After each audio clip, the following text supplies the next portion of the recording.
Good morning, everybody. This is Zach at it again. I'm very honored to have another legendary guest on the phone with me, Mr. Ronnie Schell, who... How you doing, Zach? How you doing? Oh, I'm so happy to be talking with you, sir. My pleasure. My pleasure. And we know each other from Mayberry. Right. We've met several times in Mount Airy, North Carolina, but you are known from everything from the Andy Griffith Show to Gomer Pyle. You played Duke Slater to Saved by the Bell. Oh yeah, I played Sticky, the principal of the other high school. Yes, indeed. I remember that. Yeah, that was fun. Which is my wife's favorite role that you were in. Oh, good. Thank you. Yes. My favorite role that you were in was when you played Thomas on the Golden Girls. Of course. I just watched that the other night with my 7-year-old daughter, and you came on the screen, and I said, I know that man. So I was very proud. So we are here. You have generously consented to talk with me. I was going to do a podcast in honor of the 100th birthday of America's sweetheart, Miss Betty White. But unfortunately, we lost her just 17 days before that wonderful milestone. She didn't quite make it. Yeah, so it is sad to lose somebody that's always been a presence in your life. But she's. Well, I knew her. Oh, I guess close to 30 or 40 years, because not only did I, worked on the Golden Girls, but other public appearance things, and she was a neighbor of mine in where I lived. I don't live there anymore, but she was a neighbor, and we reach each other, on the street or some passing by, and what she was is what you got. In other words, I think her personality was always the same, on or off camera. And a lovely lady. It's somebody that genuine. I don't think you can hide the genuity that she had.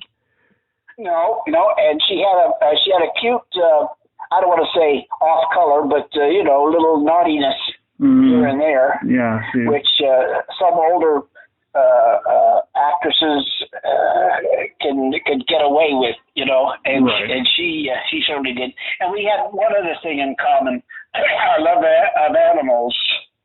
Yes, indeed. She was a big animal lover. And you all work together. What is it? Animals? Is it Actors and Others for Animals? She was one. She was her organization was different than mine. I'm a member of the what do they call it? AAC. I can't think of it, but I'm a member, and I contribute every month to the for animals, mainly dogs and cats, but right. Other animals too. And AC.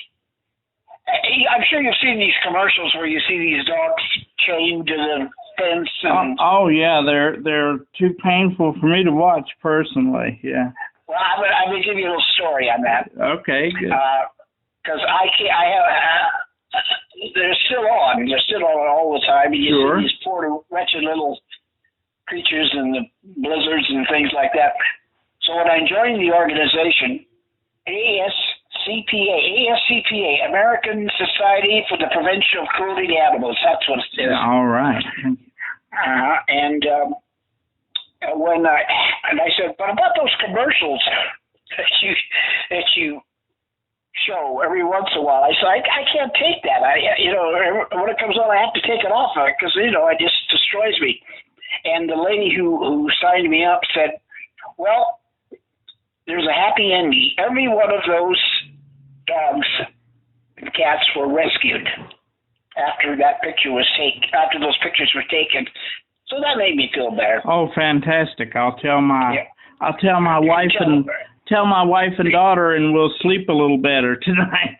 Yeah, exactly. You tell them when they watch it to know for sure that those animals, every one of them, after the picture was taken, they were rescued and given to a nice home and a better life.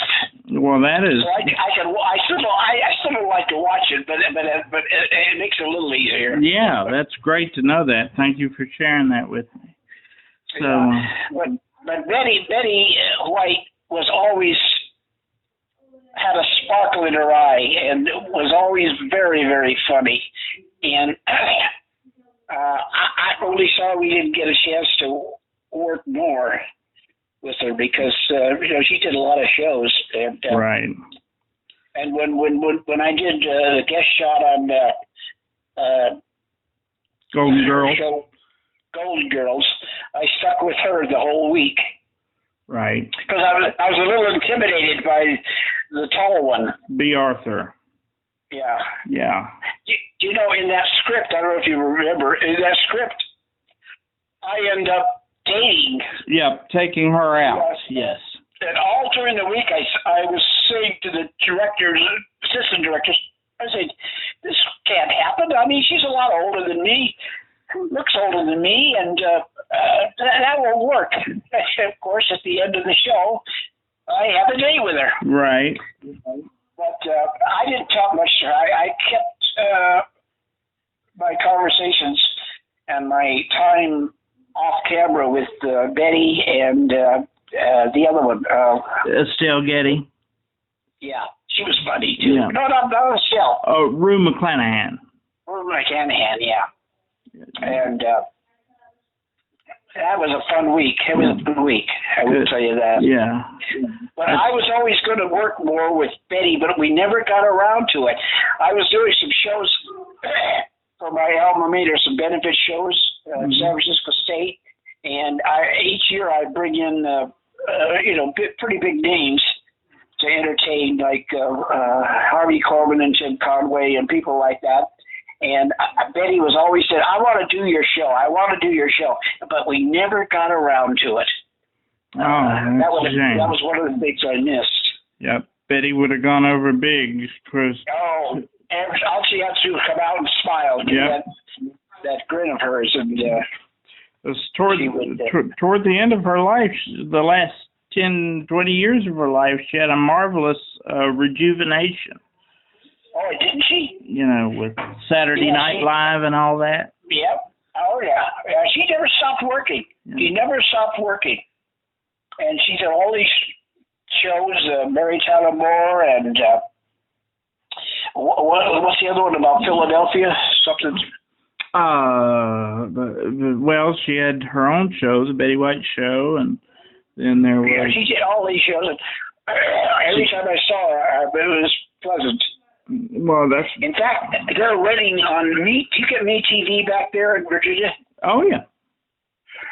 Well, they're running some of her promos now. Oh, great. Where she says, "Hi, I'm Betty White.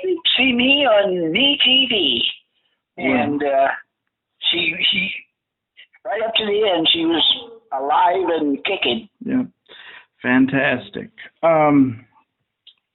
Did you work with Betty on any other occasion than the Golden Girls? Did I work at what? Did you work with Betty on any other occasion than on television than other than the Golden Girls? You mean with Betty White? Right. You know, I hate to tell you this. I did so many shows I don't remember. Oh. I did early on. I did just piles of these sitcoms. Sure. Like I did 3 Happy Days, and I did. I can't think of some of the other ones. But so I might have worked with her early on. I know we had a personal relationship, but I don't remember professionally, other than the one I told you, right, that you saw last week. Yeah, right, which we watch regularly because I have all the Golden Girls on DVD, and we watch that one a lot because I can say that I know you, and that's always a big thrill. Yeah. And I will say that was one of the fun weeks I had. Well, that's great. I'm glad to hear. Even if B. Arthur did intimidate me. Right. I've always heard that B. Arthur was not your most pleasant person. I won't comment. Right. I'm not going to disagree with you. Right, in the business, but I'm glad to hear all the other ones were nice. They were. But especially Betty, right? Yeah. But Betty was the best of them. Sure. Do you have any personal stories with Betty you want to share? I not really. Mm-hmm. Every story I would have would just be a pleasant get together. Right. At some of these animal shows and things like that, and she was always just so wrapped up in her love of animals that and I applauded her for it. And she was. I wish I could. She was. You wish you could what? I'm sorry. Yeah. She was a big sponsor of. I think she almost made me a vegetarian. Not completely. Is that right? When she used to talk about little pigs and how they kept them in the cages and stuff like that, it made me turn my back on bacon for a while because I couldn't think of those little animals being slaughtered as they were. Right. And chickens too. They were in cages all their life. Well, we won't go into that. Right. There's nothing we can do about it. But well, I'm a great lover of dogs, of course, and me too. I can't live without dogs. And we have a Bashan Frise named Sophie that we almost lost over Christmas. She had a bad urinary tract infection, but thank goodness. How old? 10.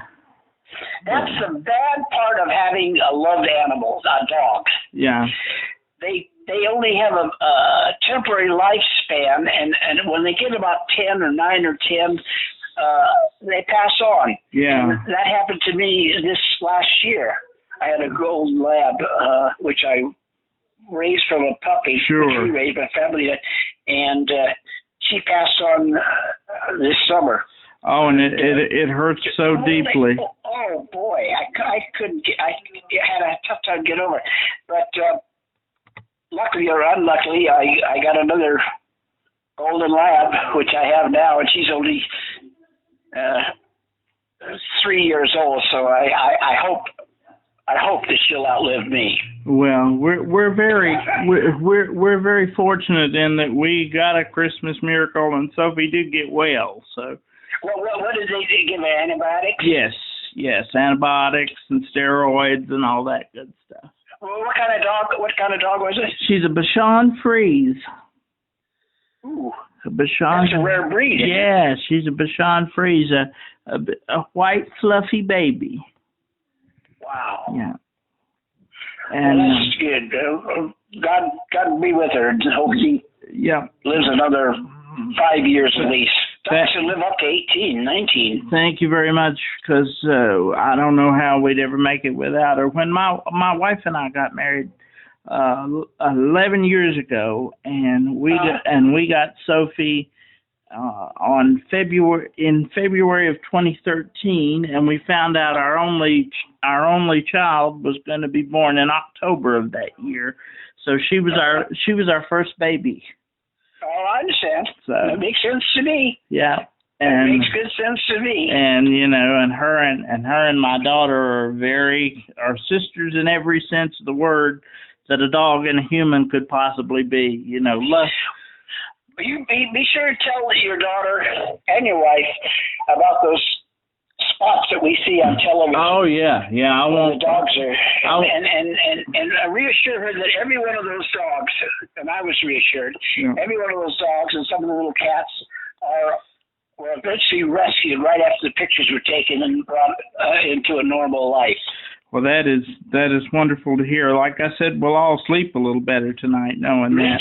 Me too. And the thing with Betty and animals, we're talking about dogs and cats, but Betty could be cuddling a dog one minute and a lion the next. You could see Absolutely. you could see Betty with any kind of animal, and she was not intimidated at all. No, she loved all animals. She loved all animals.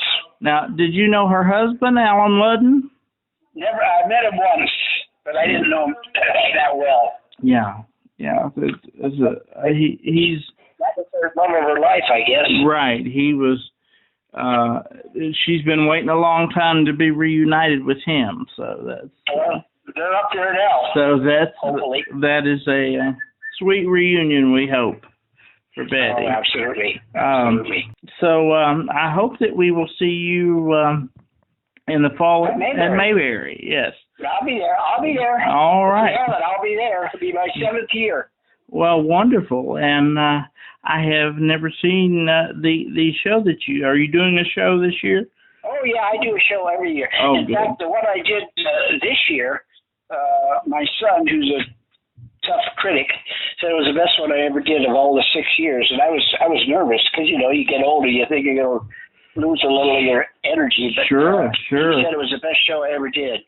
So I will look forward to seeing you in Mayberry. Sure. Yes. My son will be there producing my show, so we'll have a reunion of sorts. Yes, indeed. I look forward to seeing him again. Also, as we talked about, he was a producer of the Mayberry Man movie, right. which is done very well. And you told me there's going to be a sequel. So Mayberry Man 2. Oh, well, that is fantastic. Are you going to be in that one as well? Yes. Oh, good. Yes. All of us that weren't in the first one are going to be in the sequel because we couldn't. Most of us who are members of the Screen Actors Guild, which is union, and Mayberry 1 was not a union picture. I see. And so we weren't allowed. But the second one is going to be, and we're all going to be all the people, all the stars. You can't say the word star, but I can. So. Oh, thank you. But we're diminishing all the time. There's few left. Well, I think that that if I may be permitted to say so, your generation was the best generation for television and film. So I have no argument. Yeah. I agree with you 100%. I'll be 37 years old this year, and my 3 favorite shows my whole life are I Love Lucy and Golden Girls and Andy Griffith. And you told me a story about meeting Lucille Ball one time. And she said to you, "Hang in there, Ronnie." So hang in there, Ron. That's exactly. Yeah, I was thinking about that the other day when they showed the new version of Lucy with Nicole Kidman. Yeah, have you seen it? I have seen it. Was it good? I have seen it. It was an entertaining film. I would not say it's accurate in any way. Oh no, it's not accurate because I've been told that. But I'm not really a Nicole Kidman fan, and I will say that she did a decent job, not an excellent. How about him? He was decent. Well, it's been great talking to you, and tell everybody hello in Virginia. Yes, and thank you for giving me your time. It truly is an honor for me. My pleasure, and good luck with your new podcast. Thank you, and hopefully we'll see you in September. Absolutely. All right, take care. Absolutely. Blessings to you. Take care, and thanks. You too. Bye-bye.